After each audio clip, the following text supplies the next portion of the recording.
Bueno, vamos a seguir con la próxima presentación a cargo de Silvia Finocchio. Ella es profesora de Historia por la Universidad de Buenos Aires, es doctora en Ciencias Sociales por la Facultad Latinoamericana de Ciencias Sociales, profesora titular de Historia de la Educación General en la Facultad de Humanidades y Ciencias de la Educación de la Universidad Nacional de La Plata y adjunta de Didáctica Especial y Prácticas de la Enseñanza de la Historia en la Facultad de Filosofía y Letras de la Universidad de Buenos Aires. Es investigadora principal de Flaxo Argentina. Sus intereses actuales giran en torno a la prensa pedagógica en el siglo XX, con particular énfasis en las historias conectadas de saberes y prácticas educativas. Y la pregunta que pensé, la tengo acá anotada, que lo mismo que a Paula, si querés puedes contestarla, si no, no. Te propongo ir a tus veranos en Villaguay. Y mi pregunta es si sumabas lecturas en tus veranos de Villaguay y en ese caso si la revista viajaba en tu bolso o si te encontrabas con ella en la casa de tus primos.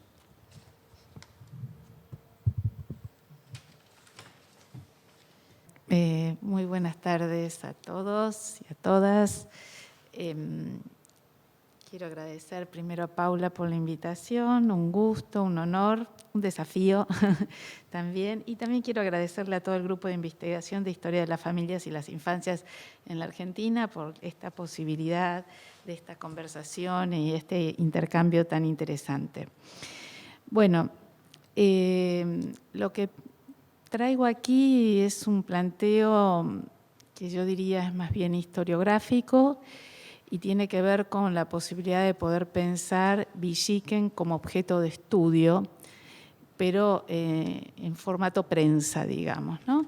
Y para la prensa, y aquí digo un problema historiográfico, para la historia de la educación, y en particular para los que circulamos por el mundo alrededor de estos asuntos, si podemos incluir o no a Villiquen dentro de esa prensa que tiene distintas denominaciones, algunos la llaman prensa pedagógica, otras prensa educativa, otros prensa educacional.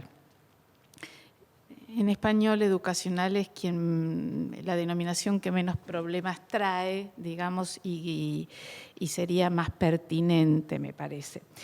En general, digo, y para los quienes no vienen del campo de la educación, solo decirles que la prensa en el mundo de la educación en Argentina, en general, fue trabajada como fuente y no como objeto de estudio, que generalmente se trabajaba el monitor y la obra, que la Argentina tiene una particularidad, que es que su Estado nacional siempre tuvo, el Consejo Nacional de Educación, una revista, que hubo otra revista que junto con Villiquen acompañó el proceso de escolarización, que es la revista La Obra, que bueno, que como Villiquen llegaba en los trenes, se tiraba en paquetes donde los trenes no paraban, o también llegaba en mula a distintos pueblitos y parajes, y que contribuyó, junto con los textos escolares y, por supuesto, la labor de las escuelas y los maestros, a esa gran transición social y cultural que hizo la Argentina en los años 30, en los años 40, procesos de migraciones internas y de crecimiento urbano mediante. Bueno, ese gran mundo de la prensa educativa, que en general fue ignorado por los historiadores de la educación en la Argentina, bueno, algunos comenzamos a estudiarlo y al comenzar a estudiarlo, algo que se había hecho en otros países, pero no aquí en la Argentina, lo que advertimos es que hay un mundo muy importante que es la prensa destinada a los docentes y a la enseñanza. Y como que esta prensa obnubila todo, digamos, ¿no? Porque también quienes estudian más la profesión docente sabemos que, sobre todo en el nivel primario, los maestros son lectores de revistas, porque es una profesión moderna, porque tienen que estar actualizados, porque las revistas les ofrecen un guión sobre cómo trabajar, etcétera, etcétera, etcétera. Pero también hay revistas producidas digo, que tienen que ver con otros asuntos, que tienen que ver con, bueno, el funcionamiento del sistema educativo y de sus escuelas y difundir su labor, algo más institucional, y aquí entran también las revistas oficiales. También hay todo un mundo destinado a los docentes, pero que no está tan orientado a la enseñanza, aunque a veces sí se mezclan. De hecho, la obra tiene un carácter un poquito gremial y un poquito vinculado a la enseñanza, pero digo, todo lo que es el movimiento asociativo, lo sindical, gremial, etcétera. Bueno, todo lo que es, y después revistas de otro tenor, como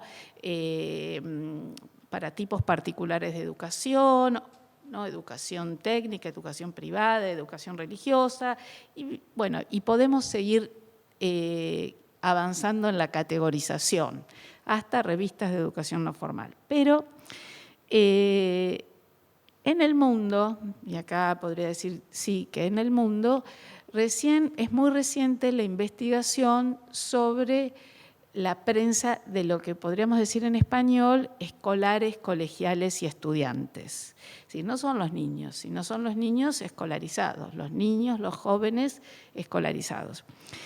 Y dentro de ese mundo en general, cuando los investigadores incursionan en ese mundo, incursionan en las producciones de los propios chicos en la escuela. ¿Por qué? Porque lo que sabemos los historiadores de la educación es que en la historia de la educación se han trabajado mucho los textos escolares, ¿no? Como que los textos escolares fueron los grandes artífices de los procesos de escolarización y de instalación de la cultura letrada en el mundo educativo. Y se ignoran procesos de otro orden que desde los orígenes de los sistemas educativos articularon educación y medios. Educación y medios no es un asunto de hoy, educación y medios es un asunto desde los orígenes de los sistemas educativos. ¿Por qué? Porque la prensa, los medios conformaban y orientaban, ¿no? Y permitían y ofrecían un guión sobre cómo moverse en ese mundo moderno, y los maestros y los niños también lo necesitaban. En mis investigaciones, no quiero excederme porque tengo mucho miedo de pasarme, porque vieron cuando a uno le apasiona algo, vos me marcás. Bueno, en mi incursión por la prensa de los escolares, descubrí un fenómeno que me sorprendió como investigadora, que es que los niños en la Argentina producían sus propias publicaciones en la primera década de vida independiente, de modo impreso o manuscrito, y pre-Freinet. Freinet fue el pedagogo francés, la imprenta en la escuela desde fines de los años 20. Bueno, pero resulta que, es decir, cuando se piensa en la prensa en la escuela se piensa en Freinet, pero resulta que uno encuentra revistas escritas por los chicos en los territorios nacionales y en las escuelas dependientes del Consejo Nacional de Educación. Por ejemplo, esta es una revista que tuve en mis manos, El niño y la escuela, de Misiones. Además, digo, acá hay muchos historiadores, pueden ubicarse lo que era Misiones, ¿no? en 1915, ¿no? Bueno, una revista impresa, hecha en la escuela, pero también podía haber revistas manuscritas. Lo sorprendente es que, bueno, revisando el monitor de la educación, encuentro permanentemente, porque había una sección en el monitor que hablaba de la prensa en la escuela, entonces frecuentemente anunciaba periódicos escritos por los chicos en la Ciudad de Buenos Aires o en los territorios. No importan esos nombres, quiero ir más rápido, pero decirles que, bueno, hay algo interesante, que es que muchas veces esos periódicos estaban vinculados a una asociación infantil. Esto también el monitor lo trae, digamos, ¿no? Y que por supuesto tenía una fuerte relación, era una producción hecha por los propios chicos, con acompañamiento de los docentes, y que vinculaba la escuela con las familias y con la propia comunidad. También esto es interesante porque siempre estamos viendo la historia de la educación desde Buenos Aires, todo lo hizo el Estado, todo lo hizo el Consejo Nacional de Educación, y perdemos de vista lo que producían los propios espacios escolares, las comunidades locales, articuladas y dando mucha fuerza y otorgando mucha vitalidad a procesos como los que mencionaba Paula, por ejemplo, de chicos dispuestos a participar activamente en la década del 20. en propuestas culturales o interesantes. Bueno, aquí solamente un álbum escolar de Misiones, un tesoro, que bueno, a los historiadores cuando encontramos un tesoro lo tenemos que mostrar. Esto es un álbum de más de 300 páginas que encontré buscando, ¿no?, en Misiones, buscando revistas de chicos, escritas por los chicos, y me encontré con esto. Tiene más de 300 páginas y más de 350 fotografías. Raúl Díaz fue el inspector de los territorios nacionales entre 1896 y 1916. Este álbum se realiza justo en ocasión del centenario de la independencia, pero también cuando él se jubila, entonces no sabemos muy bien si se lo hacen en homenaje a su jubilación o al centenario de la independencia, pero fue el inspector de los territorios nacionales, con lo cual su labor es en la Patagonia y en el resto de los, y también en Misiones, por ejemplo. Pero ¿qué es lo que me importa a mí de todas esas fotografías? Por ejemplo, hay en la historia de la educación, hay toda una discusión acerca de los métodos, de los materiales educativos, cómo se enseña a leer y escribir.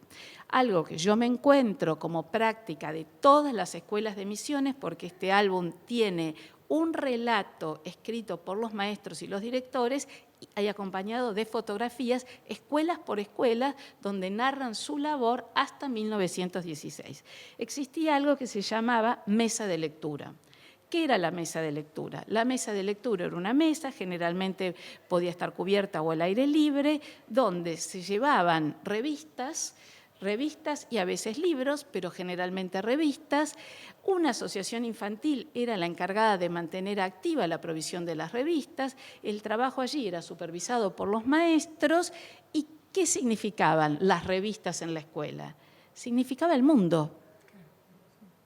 El mundo llegaba a la escuela a través de las revistas. Entonces, uno ve en las manos de los chicos muchas veces revistas cada vez que ve estas mesas de lectura que están bastante lejos de esta idea del niñito al frente leyendo en voz alta, o todas las nuquitas una atrás de la otra, perfectamente ordenado frente al texto escolar.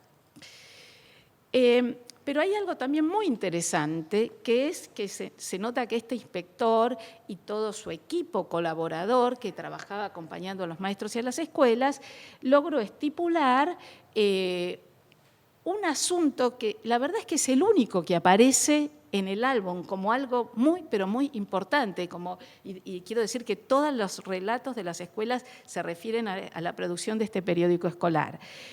Y establecen un articulado que a mí me parece muy importante. Dice que el periódico escolar estará a cargo de una comisión de niños elegidos por los mismos y renovable cada 3 meses. El periódico escolar podrá ser editado quincenal o mensualmente. El material estará constituido por trabajos hechos y resultantes de la labor diaria de las clases y por su relativa corrección y que puedan servir de modelo y estímulo, y también de crónicas, noticias de actualidad tomadas directamente de la vida escolar, y que los trabajos de edición y encuadernación serán ejecutados por la comisión fuera de la hora de clase.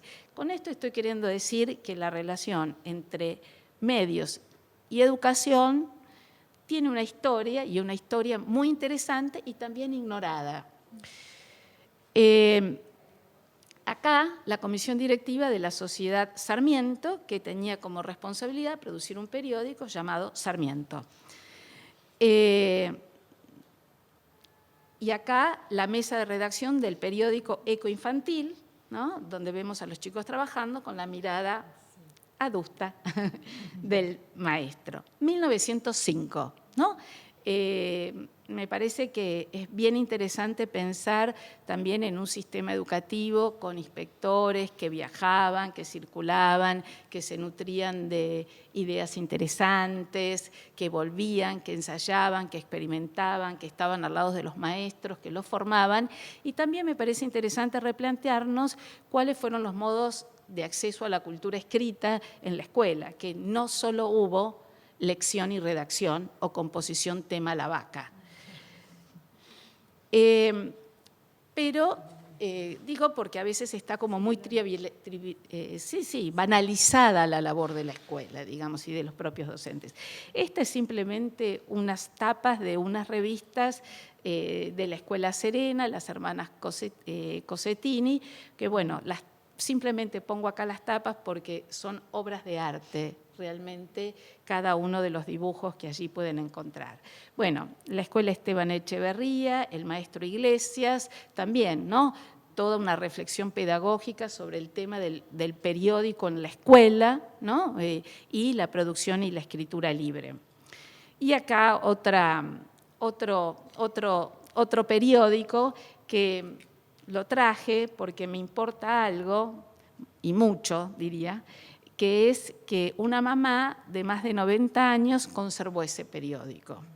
Una mamá que estudió solo hasta 4º grado, una familia muy humilde de Misiones, no conservó los cuadernos, no conservó los boletines, conservó el periódico escolar y conservó que su hijo, y ella lo subrayó, había formado parte del comité.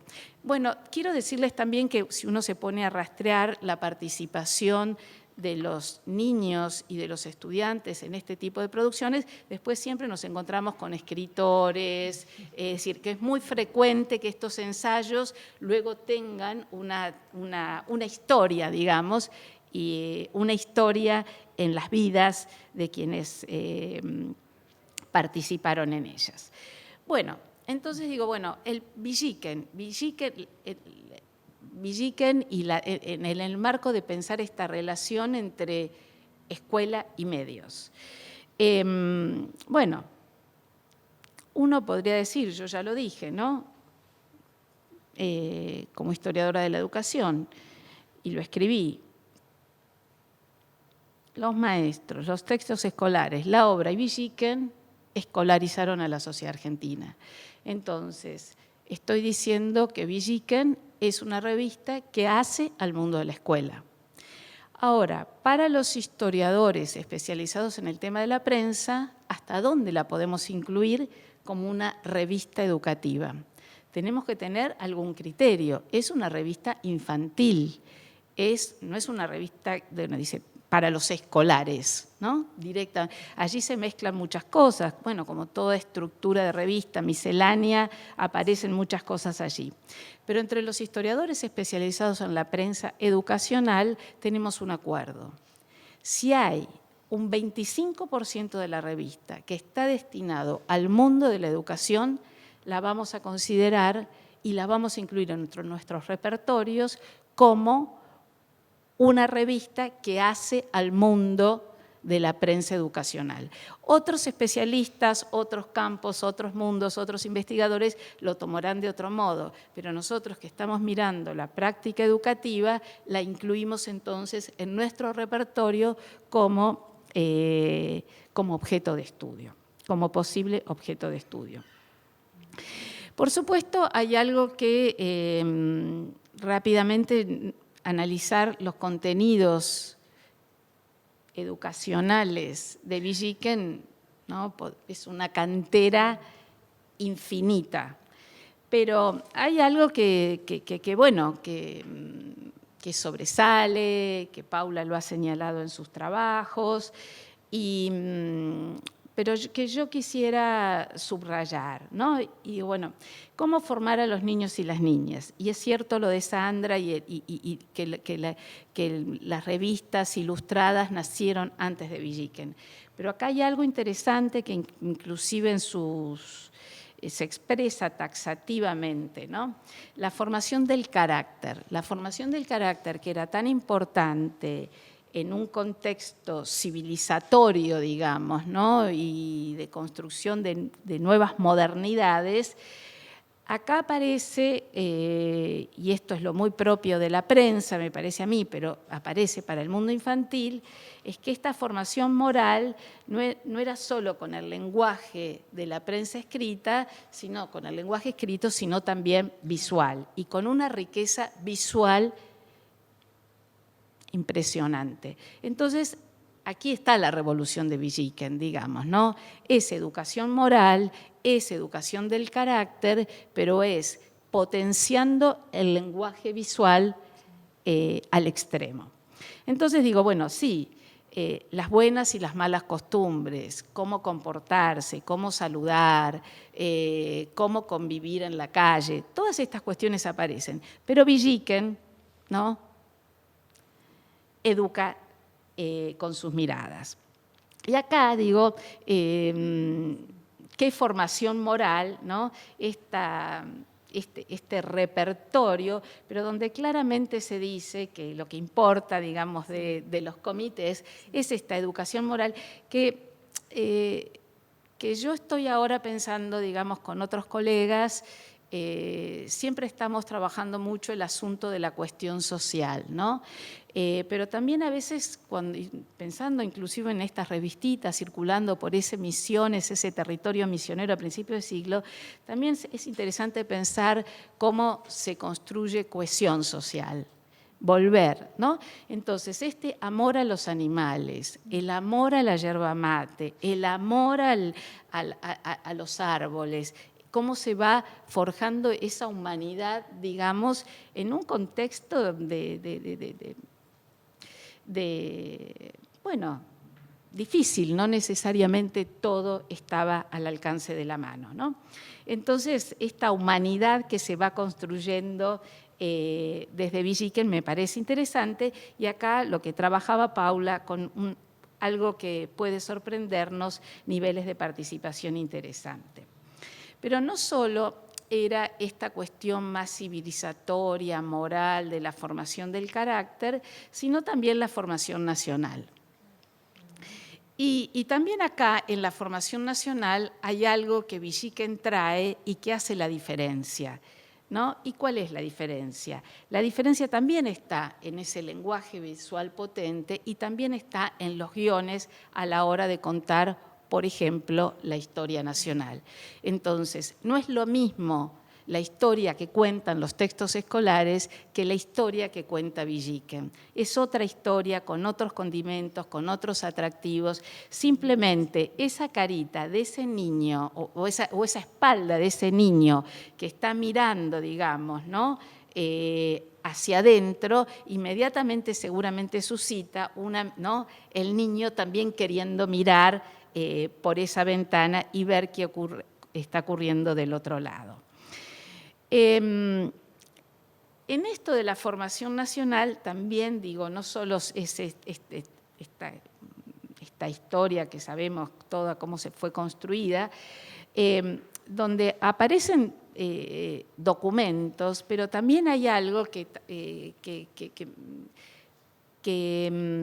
Villiquen aporta y que va creciendo, diría yo, que es asociar los contenidos escolares al componente lúdico e ir intentando poco a poco dándole un tono jugado a lo que serían los contenidos escolares y restándole solemnidad a los contenidos escolares. Por supuesto que con el lenguaje, pero no solo, digo, la formación moral o la formación nacional, también la formación científica, ¿no?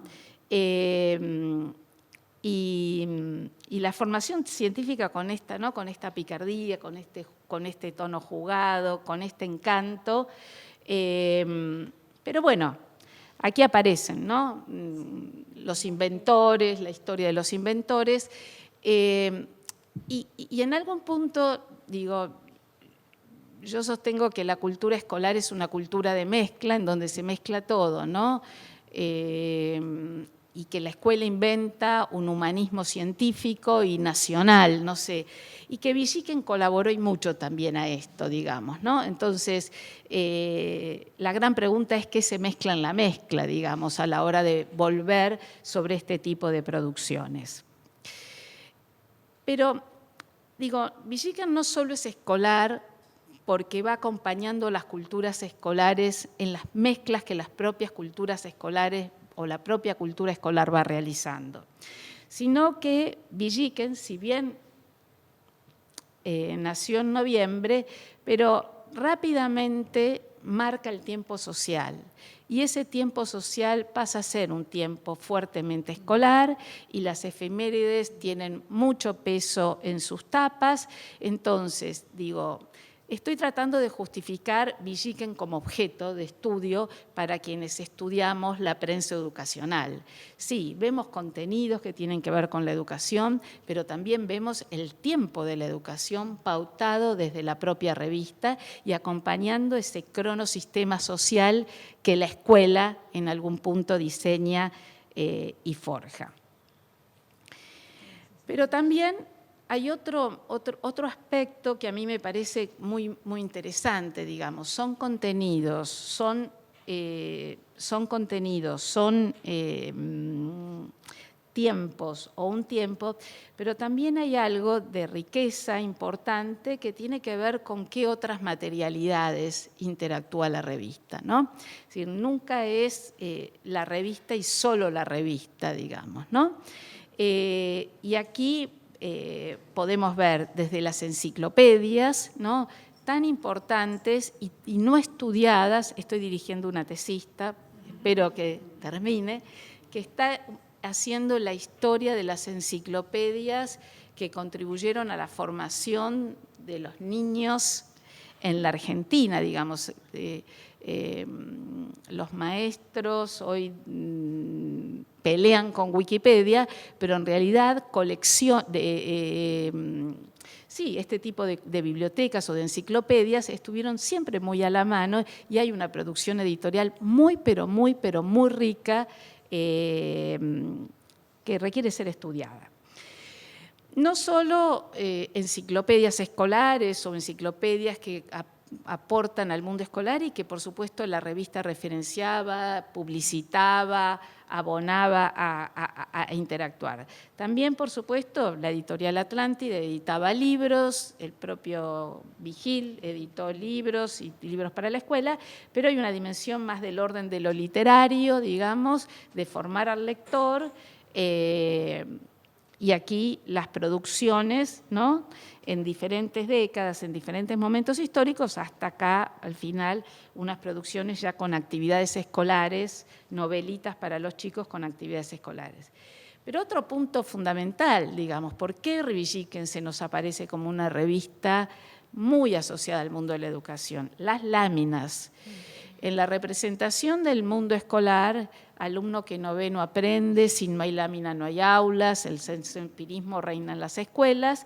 Bueno, estas láminas, el Consejo Nacional de Educación siempre tuvo una oficina productora de láminas, se compraban láminas, se traducían láminas, se imprimían láminas y hasta el día de hoy los maestros usan láminas. Entonces, cuando ustedes van a votar, ven las paredes, están llenas de láminas las escuelas hoy, porque forma parte de la cultura de las escuelas y es una cultura histórica asentada capa sobre capa. Entonces, Villiquen conecta aquí con la escuela a través de estas láminas que también ofrecía. Pero no solo eran las colecciones o la literatura, o las colecciones de literatura, o las enciclopedias o las láminas, sino también todo un otro repertorio que aparecía cada tanto y al que Paula refirió, como por ejemplo indicaciones para realizar o maquetas, o acá aparece un fichero, o un trabajo plástico, o figuritas para recortar, o el reloj para también armar, o etiquetas al modo de stickers. Es decir, pero siempre está ahí enriqueciendo el ajuar o la dimensión material de las culturas escolares. Entonces, no podemos dejar de asociar Villiquen al mundo de la escuela. Pero también hay otra dimensión con la que digo, si uno piensa en Villiquen como objeto, y es la cuestión más estrictamente pedagógica. Y cuando hablo de lo pedagógico estoy pensando en, bueno, ¿cómo se define qué es un alumno o una alumna? cómo se representa a un maestro o una maestra, qué se entiende que es un aula o una escuela. Y uno podría, a partir de Villiquen, ¿no? Encontrar allí un mundo de representaciones o definiciones pedagógicas, ¿no? Pero hay algo muy interesante, ¿no? Yo digo, bueno, este objeto de estudio se mueven en tensiones, ¿no? En tensiones entre el control y la participación, entre la escolarización y la recreación, entre la educación y los medios. Entonces, bueno, acá este niñito tiene que escribir, ¿no? Debo estar más atento, pero encontró allí un sistema, ¿no? Para que la tarea le resulte, e inventó algo, ¿no? Muy creativamente para que esta tarea le resulte más simple. Y digo, y los rostros y las caritas, y bueno, hay algo en términos de los gestos, de los semblantes, que aluden a ir alejando lo adusto propio del mundo de la educación y llenarlo de otras emociones, o de ese mundo escolar de otras emociones y de otros afectos. Y también digo, bueno, es muy interesante, ¿no? Esta última representación, o esta más reciente, en mi escuela y equipo, digamos, ¿no? Es hasta el día de hoy, ¿no? Todos más parejos, el niño, el director y el maestro, pero ahí hay sí también una definición de qué se entiende por escuela, por alumno y por maestro o maestra. Y finalmente, una pregunta para discutir, digamos, y para pensar, porque efectivamente para presentar esta intervención estuve indagando sobre la historia más reciente de Villiquen y ahí me encontré con algo que me resonó a las discusiones que hoy están teniendo las editoriales y sobre todo las editoriales de textos escolares. No en los países en donde sistemáticamente hay compras de textos escolares, pero sí en países como el nuestro, donde, por ejemplo, el mercado editorial del nivel medio directamente no existe más. Nadie compra textos escolares, se usan fotocopias, y donde la escuela primaria también, bastante menos, y acá todo el mundo está cambiando. Bueno, mi pregunta es más conceptual, más conceptual. Si podemos hablar de un fin de Villiquen, bueno, ya se terminó, Villiquen hizo al mundo impreso, hizo al mundo el papel que tuvo la prensa en la formación de estas modernidades que atravesamos en nuestro país. O estamos viendo aquí, en este Villiquen multimedial o multimodal, una revolución que supone la transición de lo impreso a lo digital, u otra cosa que también me parece muy interesante para pensar, que es, digo, y pensar porque somos historiadores, muchos de los que estamos aquí, y es cómo cambia o cómo se produce el cambio. Y hasta dónde estos inventos como este, por ejemplo, que aparece aquí, no es más tradición que se presenta como innovación, ¿no? Digo, para pensarlo conceptualmente y poder comprender, ya que hicimos una genealogía, qué es lo que estamos viendo hoy. Bueno, no mucho más, agradecerles nuevamente y quedo a disposición para todas las preguntas que quieran hacer.